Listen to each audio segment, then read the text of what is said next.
What is going on, guys? Miles here, and today we're going to be looking at the patch notes for update 1.08 in Infinite Warfare. Let's do this. We'll start off with one of the biggest features in the new update, which is the addition of leaderboards, which are finally in Infinite Warfare multiplayer. It's been a long freaking time. The game's been out for ages now, but we finally have these, so that's a pretty nice update to start off with. And there's leaderboards for every game mode in the game, and they're based on score per minute, which is pretty unusual because in the past Infinity Ward do leaderboards based on total score, but this time they're score per minute, which I prefer less than total score, but I'm not too opposed to them anyway. And we also have leaderboards for total score across all game modes, wins and kills, so a pretty good update. A new personalization pack was actually added to the game based off the Call of Duty World League, and in this pack you get a camo, a calling card, an emblem and an accessory for all your guns in the game, and it costs 300 COD points, which is around £3 or $4, so it's pretty cheap. And if you guys are interested, you should probably check it out for yourself. The camo looks pretty mediocre in my opinion. It's sort of like a yellow gold colour with a bit of text on it related to the CWL, and the accessory which you get is a symbol of the Call of Duty World League, so it's not too expensive, which is kind of nice. And also you can't get it through supply drops, which I actually prefer because it means you don't have to like gamble to try and get this camo and calling card if you're interested in it. As of right now, I don't really know what the calling card or emblem looks like, but I guarantee it represents the CWL. That's the whole point of the pack, but it is pretty cheap. Check it out if you're interested.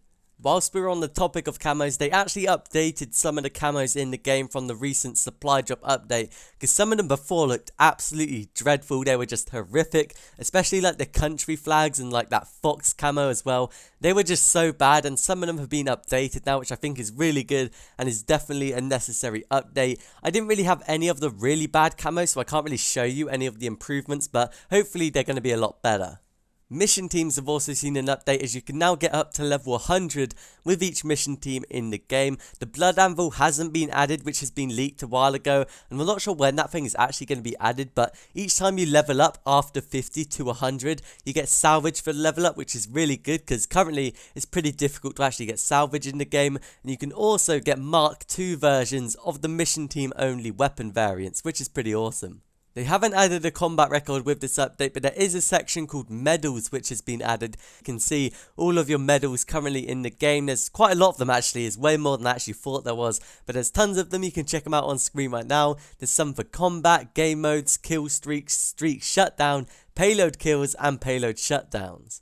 There have also been a couple of minor patches, such as the one in Safeguard where they've now fixed the jitter mod exploit, and also in Defender they fixed the bug with the rewind glitch where you could equip the drone and a gun at the same time. A couple of minor fixes, but it's nice to see in the game.